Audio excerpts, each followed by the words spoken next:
Alright, hello everybody, welcome back to our second episode of live play for our How to Beat Bovada 5-0 series. Again, Alton, better known as MicroGrinder on the forums here, and today I'm here with our mentor, Paul. He's known as Reg on our forums.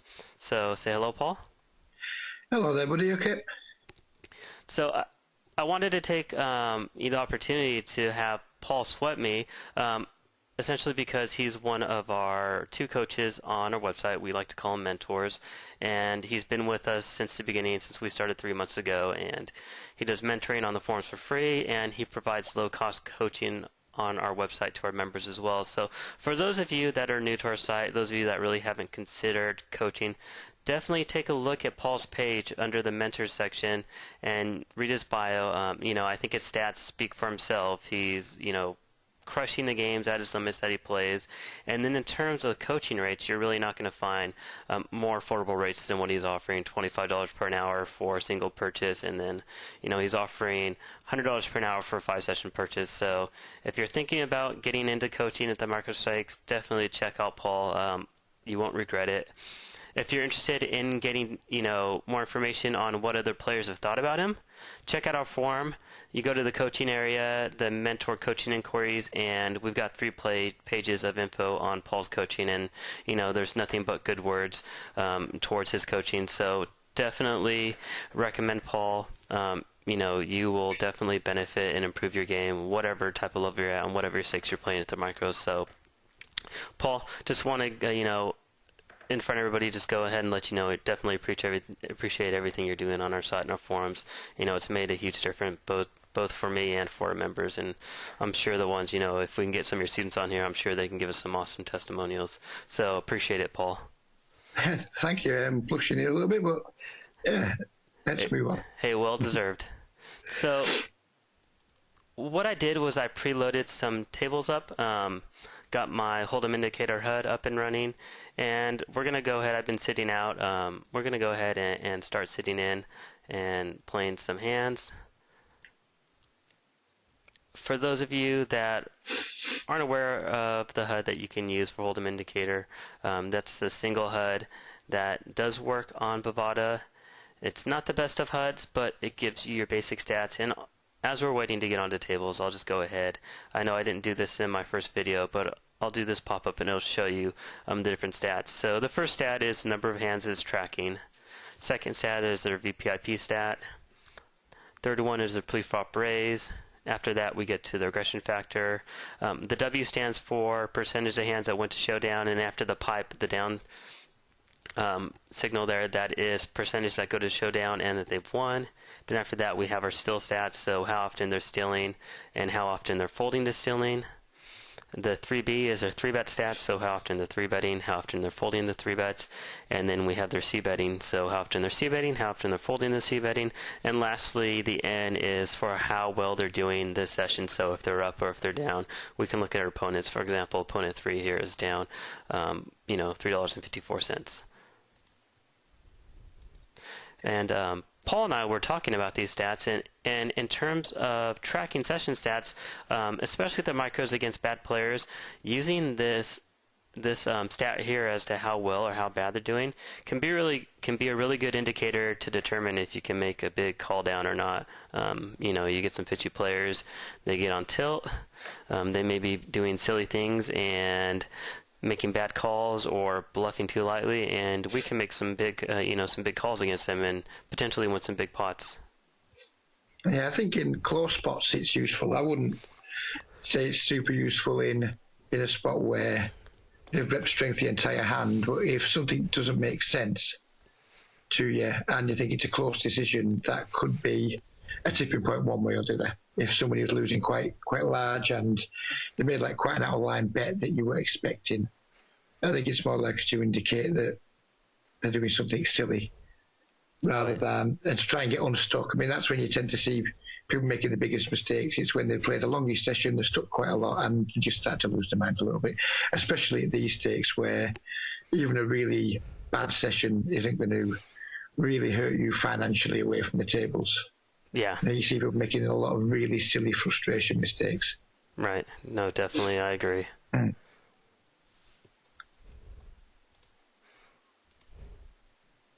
So one thing I'm going to be trying to doing is identify who the fish are, and the easiest way at these tables is first look at their stack sizes. I don't think I went over this in my first video, but we can look here at player 6 on table 2. He has just over 20 big blinds. What I like to do is just automatically tag players if they have, a fishy stack size, and if they have fishy stats, I'll automatically go and tag them until they prove otherwise.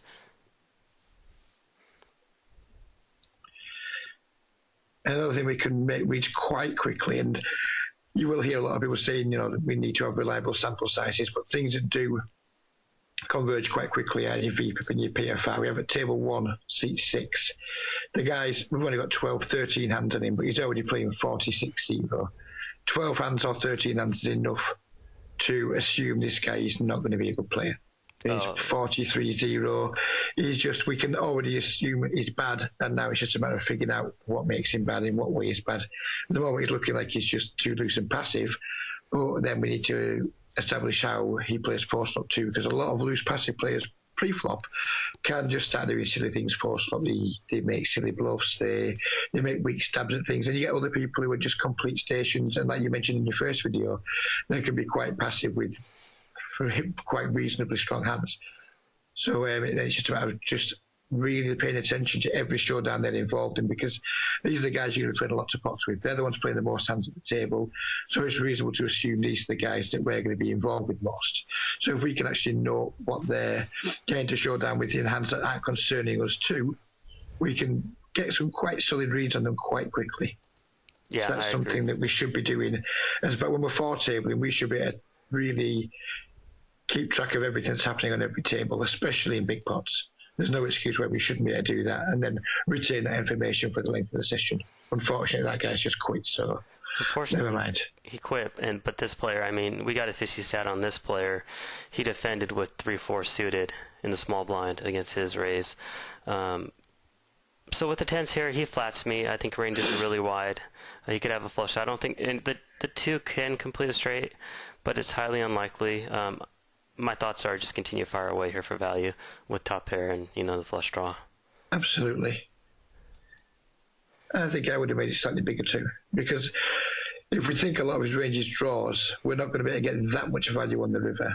So I'd rather get my value on the turn, and then when we just bet half pot, we give him a good price, and if we think a lot of his range is draws, we're not going to be able to make any more money on the river off him unless he bluffs. Right. This is easy fold in my mind here. Yeah, it's the worst card. Absolutely. Any single draw, even if he called me down with an ace high, he hit it. So, the one thing that I do hate about Bovada is not auto reload. So when I'm going to fold, I always auto reload. So I have a full stack the next hand. So here, this player calls. The flush completes. I have 9s. I think we have 2 options here. We could continue betting 4th in value, or we could potentially check back and check call. He has a 17-0. He's fairly nitty. I have a problem. I don't think we can really get that much value, but I think our hand's too strong to fold with the flush draw, so I think we can check and call a medium size bet. I wouldn't call a large bet. Anything around half potish I would call for sure. Right. I agree with you on that. That makes complete sense. And then he puts out an insanely small bet, so given those odds, there's no way we can call. No way we can fold.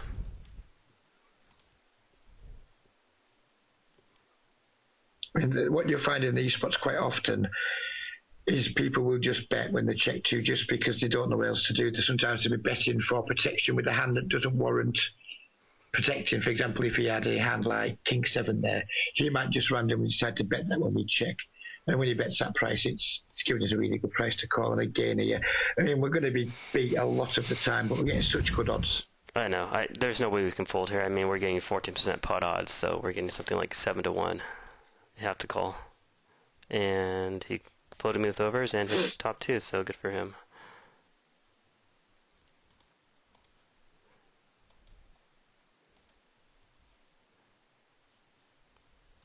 And I'll just make a note here.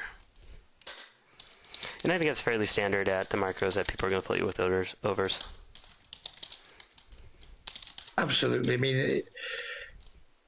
It's a difficult spot to be in because he's kind of like betting where we can't fold. That's the problem with the bet size. And as you know, the people listening might not know so much more about me. I hate paying off. It's something I preach against time and again on the forums.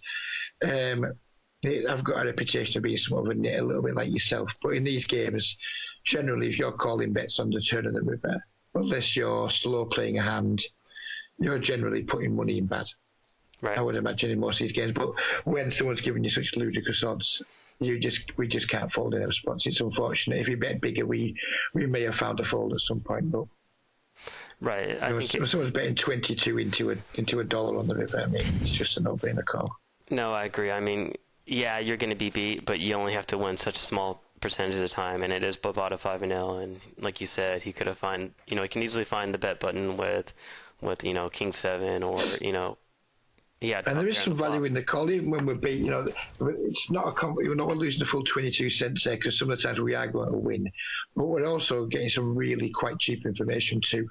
Yep. We know now this guy that we know that he doesn't necessarily bet big for value. So if he was to now make a much larger bet size on a different hand, we could make more sense of what he actually is he's got. Because I would imagine a larger bet size would mean either something really nutted or So I would say that if he's betting small, I would be less inclined to pay him off. Now if he bet bigger, I would say it's going to be much more polarised.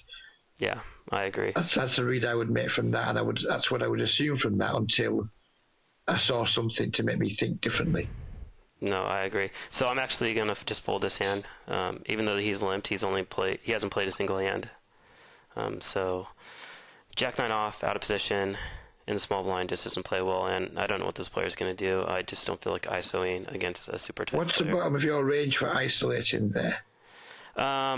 Against a player this tight, I'd probably go about... Say you're Queen 10 suited. Queen 10 suited against this player, I'd probably isolate. But yeah, I mean, even Jack 9 suited, I might isolate. But I think because it's offsuit, I know nothing about this player. His first hand in the pot, I'd just go ahead and fold. I think also the problem is it's offsuit. And, I mean, did he post or did he limp? I'm not sure. I didn't catch the action. But either way, it's just very easy for us to be dominated with a hand as weak as Jack 9. I agree. I mean, we see people limp calling Jack 10, Queen 9. There's a bunch of hands that when we do make a pair, sometimes we end up owning ourselves. And I think at the micro stakes, you have to value own yourself quite a lot. If you're not value owning yourself some of the time, you're probably not value betting enough. No, but we don't have to exactly. We don't have to create these situations by isolating too wide out of position. Well, yeah, I think Queen 10 suited would be the bottom of my unpaired stuff. I think so. And what would you do with, say, pocket threes there?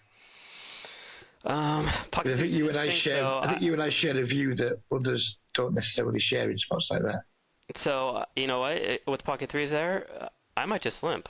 To tell you yeah, I think I share that too. The issue with pocket threes, and a lot of people, may argue against what I'm going to say, is that you're looking to set mine. You're not going to like any flops, unless you hit a 3, and you're rarely going to hit a 3. So get in for cheap and get out for cheap if you miss.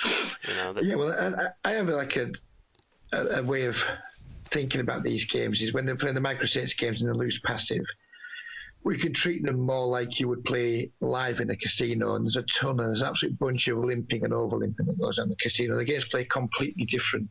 And 5-0 on the satellite poker stars, you can't get away with stuff like that. 5-0 on the satellite Bovada, I think if you come at it with a live game type mentality, I think that's going to put you in the best positions to make the most money. I don't think we need to isolate pocket threes there, for example, because our C bets aren't going to work very often. We're going to flop a set one in 7.5 times, something like that. It's just not good. And then on the site I play 888, I'm a pretty meticulous game selector when I'm not playing Snap. And when I game select, I do a lot of exploitable things that are frowned upon by the wider community. But I think what some of our subscribers need to understand is especially if they're American and they're playing the American sites, they're likely to be a lot softer than the sites that are being discussed on 2+2. So you can do different things. You get 5-0 on 2+2 is probably as hard as 30-0 or maybe even 50-0 on 888. I really do think it's that significant a difference. So if you're in games where people are playing exploitably, you can play exploitably too. That's absolutely fine, and it's going to be frowned upon by a lot of people, and They're going to say, no, you can't do this, you can't do that, because you're learning bad habits going forward. But we just learn, all we need to do is learn to beat the level we're at, and then start beating that, build our confidence, and then think about what we need to do for the next level when we get there. And it's an opinion that I've been challenged on many times on the forums. But if you're playing in soft games, you can do a lot of things that are considered to be fishy and get away with them. And that's because you're not going to be exploited. And that's the only reason it's a problem, is because if you're making like overlimping on a site like Stars, regulars aren't like going to get away with that. People are going to squeeze you out of pots left, right, and centre. It's just not going to happen on 5-0 Bovada. I don't see anybody almost with what I would see as reasonably taggy stats. So if them players don't exist, we don't need to worry about being exploited by them. So therefore, we can just complete with our pocket threes. We can just overlimp in the cut-off with our pocket threes. You know, there's no need to start bloating a pot before anyone's got a hand. Yep, because I'm completely these people will pay you when you make a hand. There's no need to bloat the pot. We can bloat the pot post-flop dead easily. We don't need to bloat it pre-flop before anyone's got anything. Because all you end up doing, especially at these stakes, by bloating the pot pre-flop, is basically harming your win rate by paying more rake. No, I completely agree. That's pretty much all you're doing. Sorry to go off on a bit of a tangent there, but I think it's a point that's worth making for people who are playing 5-0 on soft sites. If you're playing 5-0 on PokerStars, you may not want to do what I just said. That's the caveat I'm putting on that. And this, this hand right here kind of discusses, we need to get the money in good when we have a good value hand. These players, this player that's gone, he flatted my 3-bet with ace-5 suited in the small blind, or in the big blind, and this guy flatted with pocket 5. So, you just wait for hands where you hit a monster, and, he went all in with overcards on the flop, and this guy called with nothing but an ace-high. So, you just wait to get it in good, and that's when you make most of your money.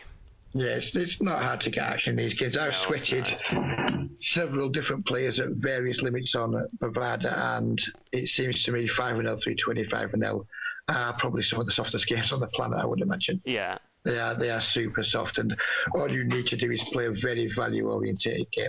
You don't have to worry too much. Obviously, if someone's range is weak and we don't have a hand by a river and we think their range is weak enough where we can make them fold a better hand than ours that's still rubbish, then great, we can bluff them. But then the spot you want to be looking to bluff at. You don't really want to try and make anyone fold anything good in these games. It's just, say, for example, if we've only got queen high and we think someone might have ace high, that's a good spot to try a bluff. But if we've only got queen high and we think somebody might have maybe second pair or third pair, that's probably not going to be a good time to bluff. Right. But hopefully we'll get into some of these spots during the session or over the next few weeks where we can talk about when's a good time to bluff, because we can bluff in these games. We just need to know when's a good time to do it. Exactly. We don't just want to be bluffing willy-nilly because, oh no, we haven't got the best hand, so we need to bluff. We haven't got the best hand, but I also think they're weak too. There's two sort of things that are needed to make a good bluff. We need their race to be weak enough to fold, and we need our race to be weaker. That's what makes a good bluff at these stakes. Not getting someone to fold top pair, top kicker. That's just not going to happen. No, that's not going to happen too often. No, second pair top kicker is not going to fold most of the time. So I agree. You have to know how to pick your spots. And this is interesting over here. Well, actually, this player just left. He just cracked ace king with 9-10 off. Unfortunately, the fish left the table, but what are you going to do? There's nothing which you can do. No. We just hope that he stays, but, sometimes you'll see these hit and runs where a fish comes to the tables, they double up, and they leave. So now we've got a few hands on these players. Let's start looking at the tables and seeing which tables are worth persevering with, which ones we maybe wouldn't persevere with. So looking at table 1, we have a nitty. Well, this guy's short stack. He's still a fish, even though he's 23-0. This table is actually starting to die. We have a 67-33 super loose player, and then we have a But that's just 3 hands, isn't it? So it is we need 3 to be hands. careful with that. No, I agree. But the fact that he did buy in full stack, but he's not reloading. That alone tells me he's not that great. This really isn't that great of a table. Here on this table, we got a bit of a nitty. Looks like a tag here. It would be a great table if we could have seat 5. It would be a great table. because unfortunately the guy that looks like he's going to be the biggest fish at the table in seat 4 isn't very well positioned for us to make the most money from. I wouldn't leave this table because of that guy's presence, but I would much rather have a better seat on him. But then we've got 2 nits to our right. Well, not 2 nits, but 2 tighter players to our right. So we'd rather have them to our left as well, really, because they're sort of players who are never going to give you too many problems. Right. No.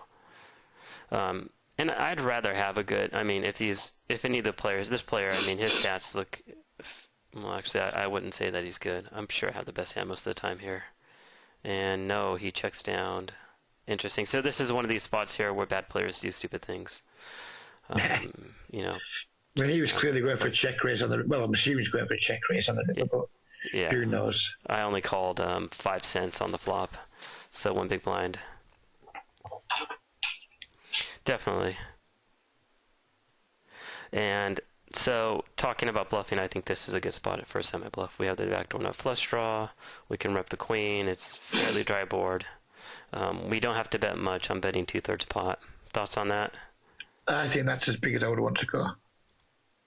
Because don't forget, whenever we're betting in these spots, we're just trying to make somebody call with the worst hand, which is unlikely in this exact spot, or fold a better hand again, which is unlikely. So what we're trying to get him to do by c-betting there is to fold his equity share. Exactly. Like if he's got a hand like, I don't know, what can I think of a hand he could have there? If he had a hand like Jack 9, for example, we'd rather he just folded that if he's never going to bluff with it.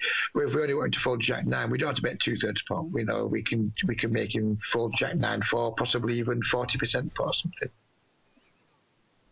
Yeah, and once he calls with the queen and the jack comes, I do. What if he checks this river? What do you think? What would you have thought then if he had checked the river? If he checks the river against do you think we have enough showdown value, or would you bet to try and make him fold a 6 or something? No, I think we have enough showdown value. He could easily miss a flush. He could have a straight draw. I think with the ace high, we have decent showdown value.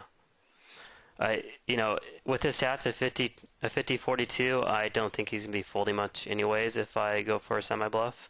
If I go for a bluff, even though ace high could be best. But against a more passive player, I think it's a good spot to fire a barrel. I just think he's too loose, that he's not going to fold. So you don't think you could get someone to fold a 6 there? I think you play these games way more than I do. So, I mean, just if he checks again, he's either given up on the pot and ace-king wins, or he's got a pair worse than a queen. Yeah, I think if he's got any pair, this player here, with his stats and how loose he is, I think he's calling down. Just seeing how he's been playing so far, he's your stereotypical loose player. Interesting, not getting into many good spots with ace-king. So this is interesting here. Get this guy donking out to me with the ace-king, only with the king-high flush. But he's giving me really good pot odds. I mean, my thoughts are I'm just flatting here. I don't think I can raise and get him to fold, and I do have some backdoor equity on this. I would be more inclined to raise personally, just because I don't think we have enough odds to come. I mean, if we say donking with a hand like pocket 8 or something there, which you see a lot of these players do, we can get. I see people bet folding these spots, especially these types of players. These like really nitty, weak tight type players. I'm not saying we should raise, but I would rather raise than call. I would rather fold than call. I think call's my least favoured option here. I'm actually going towards the fold now that I look at his stats. He's at 8-0. I think his range is mostly pocket pairs. With the jacks. That or like a jack queen, jack king, jack ace. So I disagree. I think his range is going to be, well, we might find out. I think his range is most likely to be pocket pairs of some description. Now, he could be the sort of player who donks sets. I wouldn't be surprised to see a hand like pocket 8s here, pocket 10s. I mean, the good thing is we're going to get to find out, we have top set. Wow, pocket jacks. So we definitely dodged a bullet there. Definitely dodged a bullet there. And this player over here, let me pull up the replayer. So we had 8-10. So this guy flopped the nut straight. Interesting, he called my raise with A10. I mean, super fishy. This guy, super passive, 15-0, pocket jacks, flops top set, and he donks back out of flop set.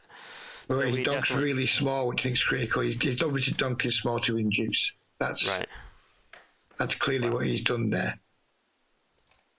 So with the 5s down here, I'm going to raise it. I don't think I need to raise it big. I think around 36. I mean, I don't need to go over a full size bet. This guy doesn't have much behind anyways. If he's going to call, he's going to call.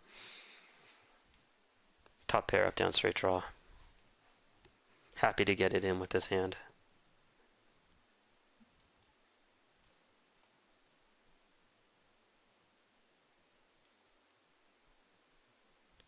And with the pocket here is, again, going back to our theory, we're set mining, so we're just checking this. We're not re-raising.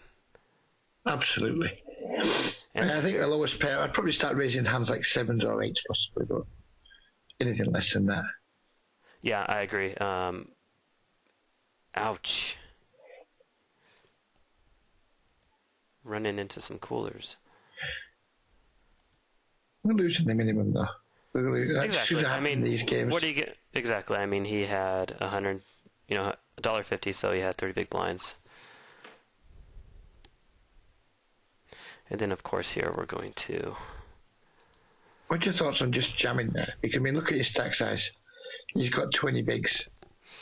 Yeah, I think jamming's fine as well. I think, but I'm likely to get him to call 40 cents than jamming.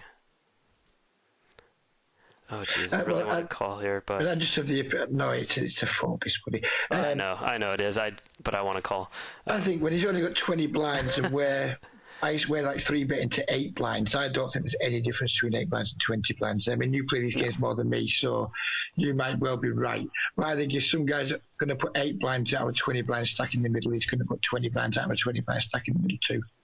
Yeah, I think by doing a smaller bet, I just give him the opportunity to shove over the top and be aggressive. But I think if I jam, he'll probably call regardless. Yeah, I mean, I think it's logic I see an awful lot everywhere on the forums. It's we need to give him a chance to do something stupid. Well, people do stupid things in these games by clicking call way more than they do stupid things by clicking raise. That's what makes them soft. It's because people are passive. And I just think in a spot like that, if he had 50 blinds or something, it's a lot more awkward. But when he's just got basically any 3-bet we put in, obviously makes us committed. He knows that. So even the biggest, I don't like using the word fish, but even the weakest players there will know that they have no fold equity, and they'll know that we're pretty much committed to our hand. So I don't think we actually get that much from like try to induce him to shove. I don't think it changes his range very much. So I hit a really good card on the turn here. I think about $1.10 is a good value bet here. Thoughts on my semi-bluffing the flop? I think we have to. We have 2 overs. And I think jamming the river, I mean, does the king really help him? It doesn't help him in terms of, I mean, if King 10 has just got there, obviously. But that's a pretty small part of his range. It's a matter of, is he going to call with worse? Is he more likely to call with worse? So, for example, what parts of his range are we targeting here? Ace 10, Jack 10. I mean, I don't see the queen or the king helping him out. Or should we go for more thin value? Well, I was thinking more about that he's either going to... I just think over jamming, I like it normally, but the way the board's run out, it makes it hard to get called by 10x. So, are we instead... I think our hand is it's not much more than a bluff catcher, to be completely honest with you. So this is more of a check call then? Yeah, in my mind, because the king shouldn't really help him, so therefore if he bets, he's more likely to have bluffs and value hands, in my opinion. I mean, I think it's a good chance you're going to have 2 pair here. Wow. Or that hand, like, for example. Well, the way that the board ran out, right? I think it's more likely to put money in the pot aggressively than he is by calling it off there. Just because if he did have like pocket 8s or a 10x or something, I just don't think we're going to get that many calls. But if he's got 9-8 or some weak 10 or pocket 8s, people just make, in my opinion, more mistakes when they think, oh, the guy's giving up. If you can let feign giving up when you know you're always calling, because as we know, the king shouldn't affect his range that much. So we're not really scared of the kings. As far as we're concerned, we've still got top pair. No, I agree. I didn't, and I didn't put him on a king or a queen, so I didn't put him on Jack 9 either. I mean, I guess, hit that the perfect run out for him. Yeah, I mean, I was kind of thinking he had 10x, 9-8, I think 8, so. Those sort of things. And yeah, we miss value from 10x when we don't bet the river. But I think we more than make up for that when he's got some bluffs that we now allow him to bluff with. Right, and and if you look at the way that it ran out, I think that it was played well. I was ahead with the Jack Queen, so I bet he called with, pre-flop was a bit of a mistake. He called with Jack 9 suited. When I ISO raised with my Jack Queen, that was his first mistake. Second mistake was calling the flop. I don't mind his float too much because he's got a good shot and he's got backdoor diamonds. I don't hate his float. If he's planning to bluff at some point, I don't hate his float. If he's calling just to hit, it's dreadful. If he's got plans to do something dastardly, should he miss, then I don't mind it as much. And we'll never know that now, obviously, because he made the nuts and that was that. Yeah, exactly. Yeah. But in terms of, jamming, I guess it was better not. In his spot, I'd like to think we may have raised there on the flop with our gut shot and backdoor flush draw rather than call. I think it's a good spot for him to. That's a great to make a raise. Because our range is likely to be high cards a lot of the time that have whiffed exactly like we had. Even if we've got aces there, I mean, we're really going to feel that good about 3-betting. I mean, most people, when they see bet aces out of position or kings and they get raised, there's not that many people these days that are doing anything but call, because the common theory is we call to keep his bluffs in. That's kind of the logic behind that. So I think it's a really good spot for him to semi-bluff, because it doesn't matter if he gets 3-bet, he can easily fold anyway if he's got junk. But he can also set himself up with a few more ways to win the pot. Right. So I don't mind his play on the pre-flop because he's going to have position on the aggressor and there's a fish still in the pot. So I don't mind it too much pre-flop. But I would have preferred to see him play. He's had a little more aggressively. But I like raising with cut shots and what have you because I don't mind folding them when I'm wrong. If I think I can semi-bluff somebody and then they come over the top of me and I've only got to throw away a good shot, I never feel too bad about it. Right. And it's really sweet when you hit because no one sees it coming. No. Well, in that example, I mean, neither of us saw that coming. No, I think we took kind of the ball slightly in terms of we were just thinking, well, the king shouldn't hit him that much. But it's almost impossible to see someone backdooring a straight after making a pretty loose float. Exactly. So on this board, I don't think this is a good board to c-bet. You may disagree, but I think this hits a lot of his range, and I'm not going to make him to fold. Yeah, if it was like 6-9 deuce or something, I'd be more inclined to c-bet it, but it's just that a little bit too coordinated. There's a heck of a lot of straight draws out there. Even his pocket pairs have a lot of straight draws. I agree. So no, but if it was 6-9 deuce, I'd be much more inclined to possibly even empty the clip and just try and get him off some weakish pairs. And this is why I advocate, just as you do, playing really quite tight from the first two positions, because we've got a really strong hand here pre-flop, and we're now kind of just praying we can show our hand down. It's just difficult. This just highlights just how difficult it is to play out of position. In position, we could have won that pot a lot easier on the flop on the turn, just because we have more information on what he's doing. It's just so hard to play out of position, and that's a really good example of it. Yeah, it's tough. We've had the best hand and we've been clinging on with our fingernails, just praying we can show our hand down. Right. I mean, in this hand, we could check the flop, he checks the turn, then it's easy to just fire bet the turn. So, and it's so much easier to take it away when you're in position.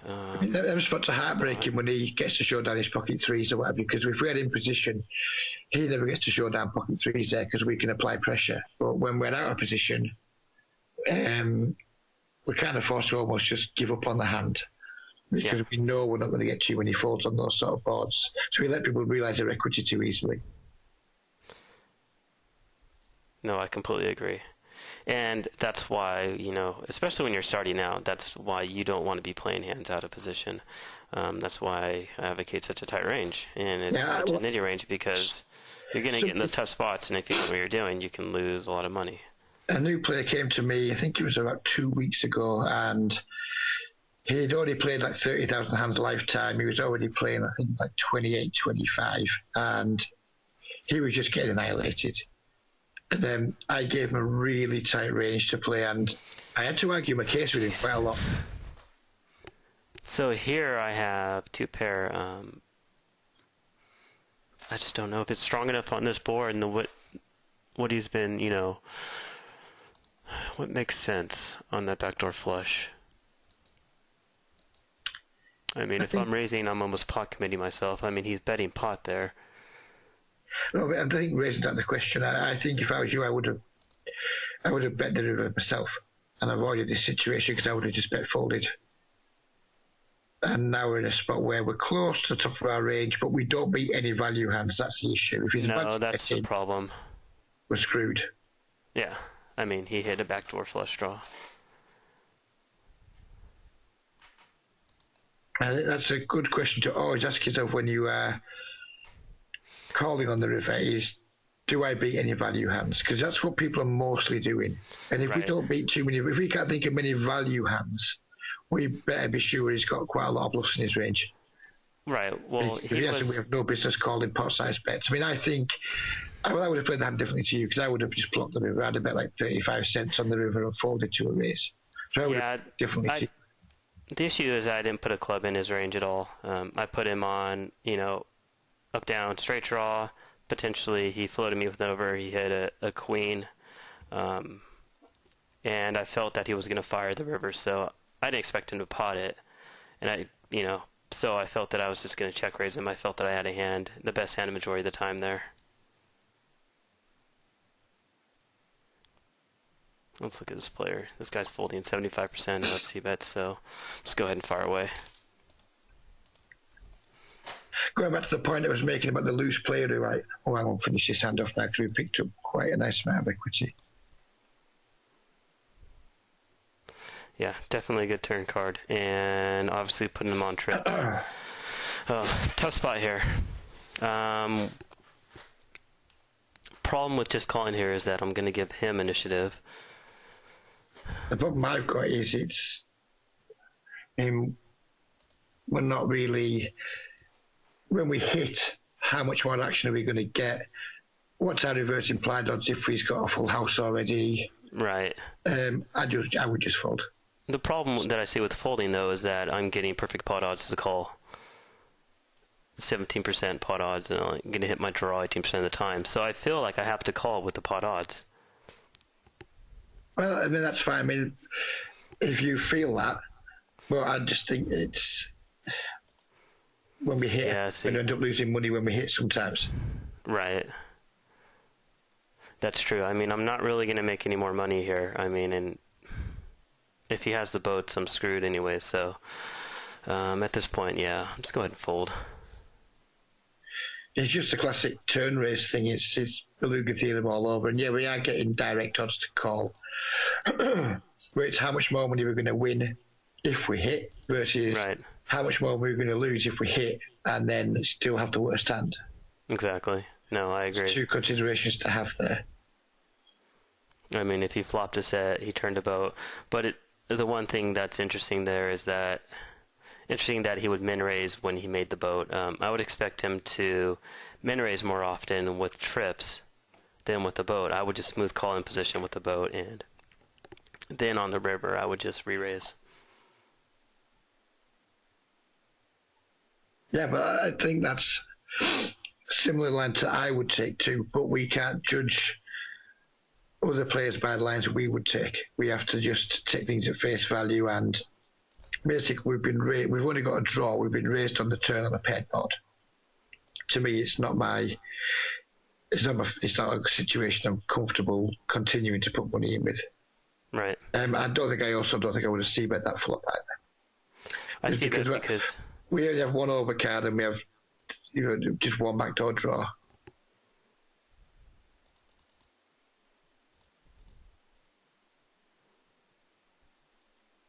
And here I think it's just check call, the way they Oh, have it out. I think it's a bet. You think so? Yeah, I think it's a bet for sure. I would have bet around 2/3 pot. When he checks back the turn, he's got a hand that probably has some kind of showdown value. And he's going to check back everything that isn't a flush. He's going to bet basically anything that is a flush on the river and some bluffs. Whereas I think there's a ton of hands that are going to call if we size our bet right. And then with the weak ace, this guy was pushing into me the whole time. It looks like he's given up. Here, I think it's too weak. I mean, and we have good showdown value. Yeah, it's just too hard to get value with spade coming. Let's take a look at what this guy had. So this guy had ace-jack off. So yeah, I think getting back to what you said, I think a bet is good for value. I also, we wouldn't have got value regardless, but we didn't know what was in his range, and he was just floating with an ace again with overcards. I think when he calls there and then checks back the turn, a lot of the time, because a lot of people will bet the flush draws on the turn when they check too, just because they'll realise that it's just such a good spot for them to be aggressive. We look like we're giving up quite a lot. But what they won't do is they're not that likely to bet any single pair hands that they've decided not to fold on the flop or any ace highs. Just because they just want to get them sort of hands to showdown. But when they had like a flush draw that had no showdown value, they're more likely to bet with that because they're going to realise that, well, I can't win this showdown, but this guy's now showing a bit of weakness.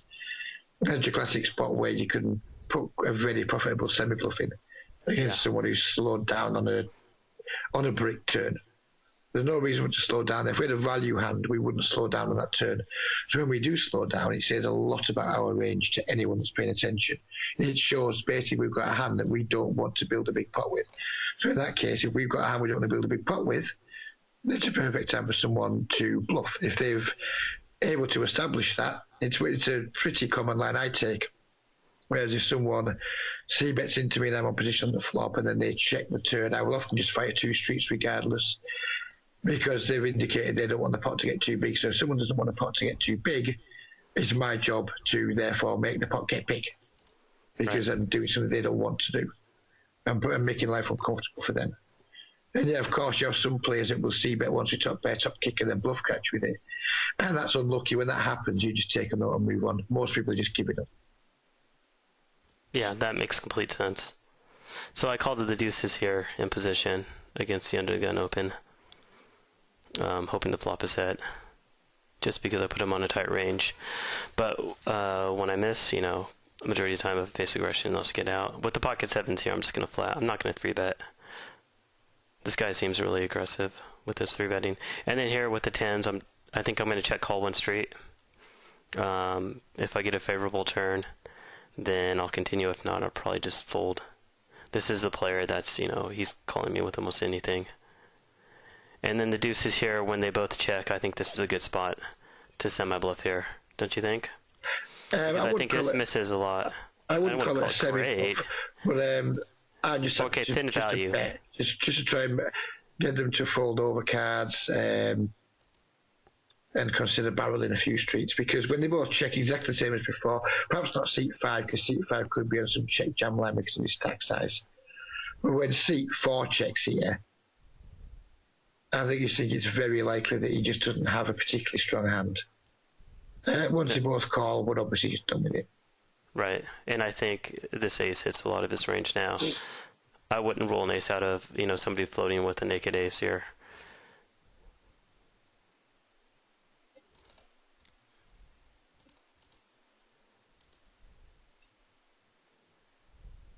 I don't think it's a dreadful spot to bluff. I don't think we should, I don't know what you think about it, but when nobody bets the river, pretty much nobody's got an ace. So I think that's one of them spots where I think we've established that we probably don't have the best hand, but everyone's ranges are so weak that we can probably make them fold, which is what I discussed earlier about it's a good time to bluff when we've got a weak hand, when we think the villain's got a weak hand or a weak range, or our hand's even weaker, that's a good spot to bluff. And I thought that was then. The way that hand played out then, it was pretty clear nobody had the ace. So really, we're a bit worried about seat 5, obviously, because he's stacked so short. But when nobody bets the ace on the turn and the river checks through to us as well, I think that's a really good time just to put a bet out. Yeah, that makes sense. I mean, that would have been a good spot to bluff, and I think this is... odds are I wouldn't have gotten called anyways. And then the way this hand ran out, I'm just going to check it back. And 8's easily in his range. The guy's calling me down. I think I'm not going to get called by worse with my King-9 here. No, it's a pretty unfortunate event. But, well, I guess I could have gotten value from King-10, but... I was but in thinking hindsight, Morris' range was going to be like 6, 7, 9, 7, 8, 7, those kind of hands. Oh, I agree. It's not going to be easy to get value. We're going back to that last hand, and I'm conscious that I don't really want to criticise you on a video, but I think you could have taken slightly more time overthinking the hand through and try to put people on ranges. I think you kind of given up mentally on the hand. After you got called in 2 spots on the flop, you gave up mentally, which I kind of did too. But then once you went check through on the turn and check through on the river, I think it's time for us to wake up again as a poker player. I think, hey, these guys are a bit weak here. Is there a way I can win the pot? I mean, we just let a guy show his 4-3 down there and win a reasonably big, 20-odd big blind pot. And perhaps it's something I see every single person I work with doing.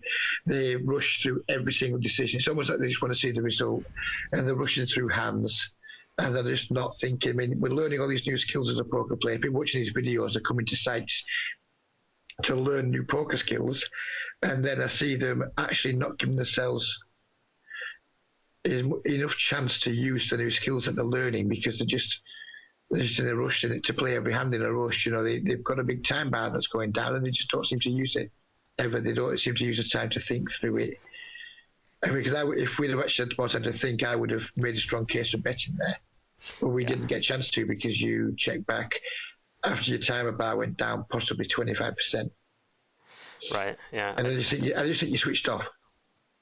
No, and I gave up on that pot. I genuinely don't want to criticise you. It's not what I want to do. It's certainly not in my intention to make you look bad, but I think it was a good point to highlight because I see almost every single player I work with doing it, and I'm constantly telling them to slow down, slow down, slow down. I think it's important. If you're learning new skills, they're not always going to be right at the front of your brain, so you need to dig them out sometimes, and you need to take time to dig them out. Yeah, and my issue there is I think I put somebody on a weak ace. I think this board is dry enough to just flat here, even though he's betting such a small amount. I don't think I really want to get people off when I have such a strong hand. No, and if we call, we can also hopefully bring along seat 5 too.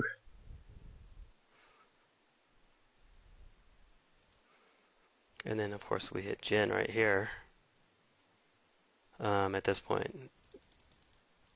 I would have bet the turn after the flop check through.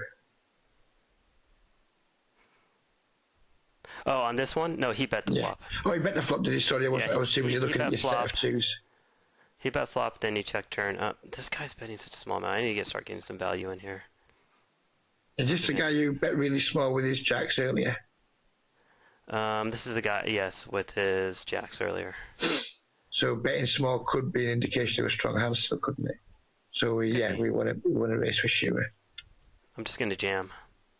Because jamming looks entirely weak.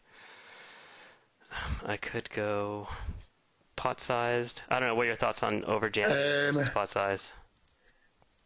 Well, we've got a set and the pot's too small, so I like jamming.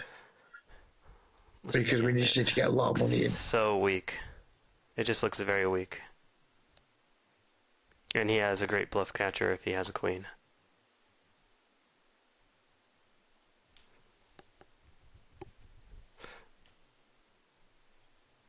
And that's that spot, that you were talking about before, is that we have a strong hand, but we look insanely weak. So against this player, he only has 90 cents. I would I would bet this board 99% of the time. This guy's not folding into any C bets. He has 90 cents behind. For that reason, I think checking's better than betting. I would just set him in and not care. Just put him in? Yeah. All right, let's do it. Because we have a bunch of equity, it's whatever. We've got 2x pot left. We've got an overcard and a gut shot, and our jack's probably going to be good a lot of the time. Let's go ahead and see what this player had. I'm pretty sure he was on a strong queen when he called me down. And a simple call here. It's a good spot, interesting spot on the bottom table. So this player up here, hang on, bottom right table, but the action's on you and you've got trips. Oh, I do? Oh. All right, I'm going to lead out on this pot. I think it's good enough. And I'm glad you did that, because I see too many players that would check there.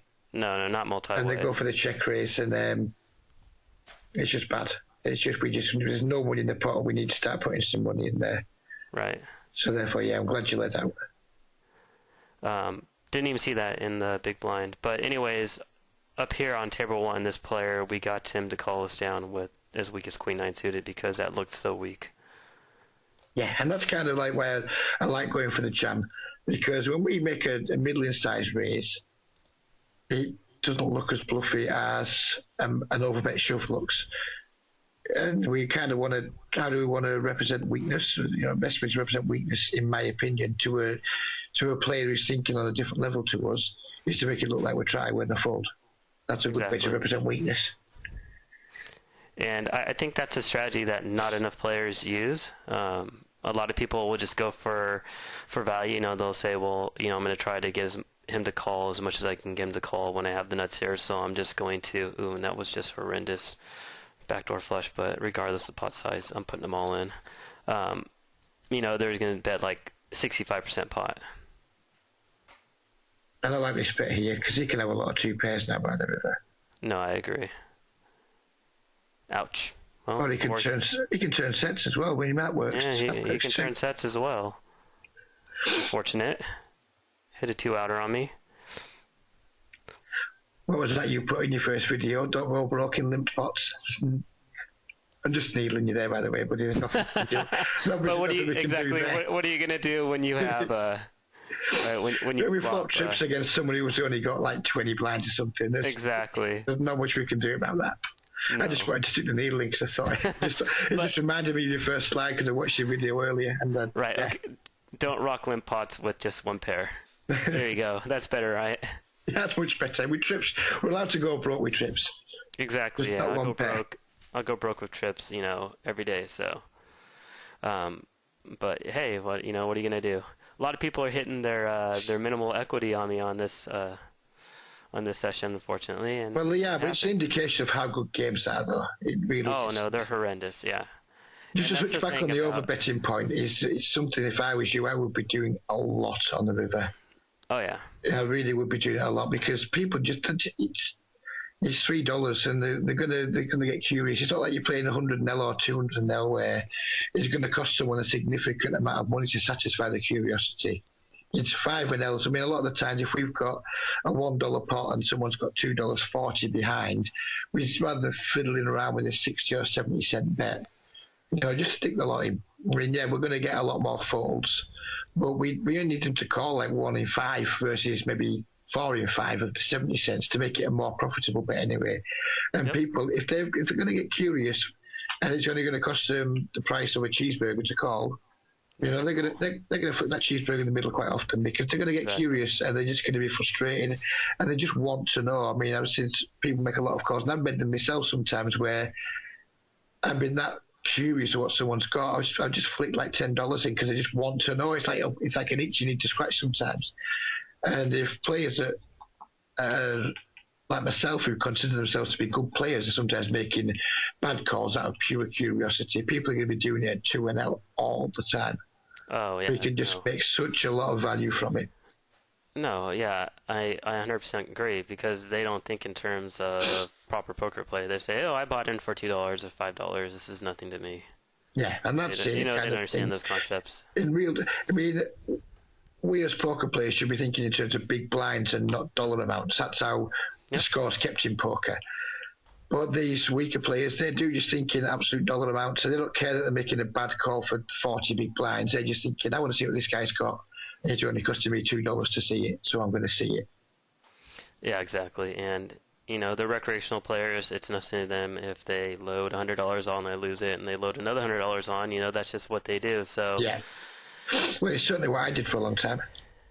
It's absolutely what I did. Never stopped me coming back for more. Maybe I was a degenerate gambler, who knows? But yeah, people do. They just enjoy playing poker. It's not costing them much money. If they lose $100 a month, but they're getting pleasure from that, and they're getting a lot of hours of entertainment from that, so good luck to them, And these people who berate fish all the time and berate weak players, it really angers me when I'm seeing it happening, because these guys are the ones who keep the games going. Exactly. These are the players that you want to play against. Who are helping you to make some extra money on the side, and then the only thing they get from the game is a little bit of pleasure. So people who want to destroy that pleasure for them when they suck out or whenever they make a mistake and still win, I just look at them, and if I could just jump inside my computer screen and just shake them out, I just would do, because yeah, of course it's irritating when a player plays badly and sucks out, and of course we get frustrated, but we need to learn to bottle that up and not berate these people, because these are the ones who are going to ultimately keep us in nice clothes and help pay our mortgages and what have you. So let's not make life unpleasant for them the times they do actually win. And I see it so often, and it's just Instead, so you say, good annoying. job, nice hand. Yeah, well, I tend not to say anything, and then if somebody does berate them, I will then jump in and I encourage the player who's doing the berating to think about his actions, in a way that doesn't look like I'm just trying to keep the weaker player there. And it's difficult balancing that, because these people are stupid. Yeah, they might be bad at poker. It doesn't mean they're stupid people. It doesn't mean they don't understand that they're the fish in the game. Maybe they know they're the fish in the game and they don't care. But when someone rubs it into them that they're terrible, maybe they think, I don't enjoy this anymore, so I'm going to stop depositing my $100 a month or whatever. And that comes straight off everyone's bottom line then. Every regular, that stake loses a percentage of that $100 through one player not being able to control his temper when he's lost a pot. And it's really frustrating. Right. It's something I think new players should be aware of. Don't berate the fish when you're playing. Do not do it, because ultimately it just comes off your bottom line. Exactly, and we all have to remember is that we started there too. We were all fish when we started, right? Exactly. We all had to start at ground zero and learn to play the game, and we all sucked at first. I mean, nobody began as, an expert at the game. And there's games that we'll sit in the future where we're the fish too, and I wouldn't like to think that I was playing a session with 5 players that were better than me, and then they spent the entire session berating me and mocking me while I was at it. Exactly. Just because I consider myself to be a reasonably good player, I could find a game where I was the fish very easily, and I still want to be treated with respect in that game, because I'm not a stupid person. I'm just not as good at poker as the people I've currently sat with. That's all. But still, you still have to treat people with respect. Your poker's a business, and if you're any other business, you wouldn't criticise your customers. You wouldn't make your customers have a bad experience. Poker players do it all the time, and it's illogical, it's insane, and it's one of the most tilting things about the game. No, I completely agree, and that's where maturity comes into play, and, new learning players need to understand that, or beginning players that have read a couple books, and, you don't want to become a Phil Hellmuth. No, absolutely not. That's exactly what you don't want to be, and you have to understand if you're playing the micros, you're playing against recreational players, and they play for fun. So don't berate them for having fun and giving their money away from you. Yeah, I think it's the old school pros that you watch on like the old high stakes pokers, like your Dor Brunsons, your Barry Greensteins. They know how to keep the recreational players happy, and that's how you've got to treat people. When they win, you've got to be, even if you're not pleased for them, you've got to try and be pleased for them, because ultimately them winning now and again is what keeps them coming back. Right. So I just think, right, they've won a pot, and it's going to keep them coming back for more. So eventually I'm going to get that money back. It's not the end of the world. They're a losing player, I'm a winning player. This is just part of poker, and you need to deal with it. Because what you do when you don't deal with it very well is you'll play badly yourself. But if you stop one person depositing a month through berating them, that's just less money that's going to be in the player pool for you to win. So it directly does affect your bottom line. You need to think about it that way. You need to think about not upsetting your customer. If you go to a flower shop and you sold a brand of flowers that were cheap and nasty, but it's all a particular customer could afford, you wouldn't call him a pauper every time he came in your shop and mock him for buying cheap flowers. Exactly. It's exactly the same with poker. You know, you don't berate people for being bad at it, because what's going to happen then? They're either going to get better, which is bad for us, or they're going to stop playing, which is bad for us. There's nothing to be gained from it. So if you want to needle people, needle regulars.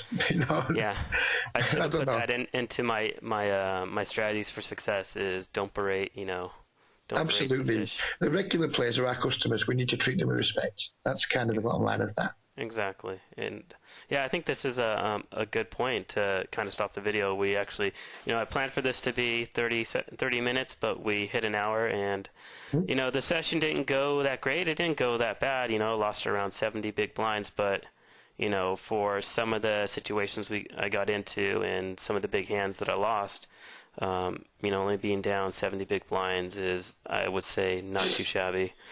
So don't be results oriented. I think that's the absolutely not. It's like, we have a 1 hour session of 4 tabling. It's nothing. It means absolutely nothing whatsoever. And hopefully all we're going to achieve by doing these is just get into some good spots where we can discuss certain spots that come up regularly, to help give beginning players a bit of an insight into how more experienced players think about it. It doesn't really matter whether you win or lose. No. As long as the thought processes are explained in a way that people are going to understand and be able to learn from, it's all that matters. And if you have to lose a little bit in the name of education, well, good for you. I'm pleased for you. Yeah. Exactly. And that's kind of the way it goes. It's $3.50. It doesn't matter so long as we're providing you valuable insight into the game and how to beat this game. Then definitely do it. But from our perspective, don't watch this and say, okay, well, he lost almost a buy-in in an hour. Don't follow strategy. That's just poker. We're going to have variance up and down. Just play correct, and that's what we're trying to teach. Yeah. And if anyone has any questions about this video, just post them in the thread, and I'm sure we'll be delighted to answer them. All right. Well, Paul, thanks again for taking time out of your busy schedule of grinding away at those speed games. And we'll potentially look into if this is, I say, successful and popular. Maybe we'll do another one. Absolutely. It's been fun. Thanks a lot. All right. Thank you. Take care. You take care. All right. Bye.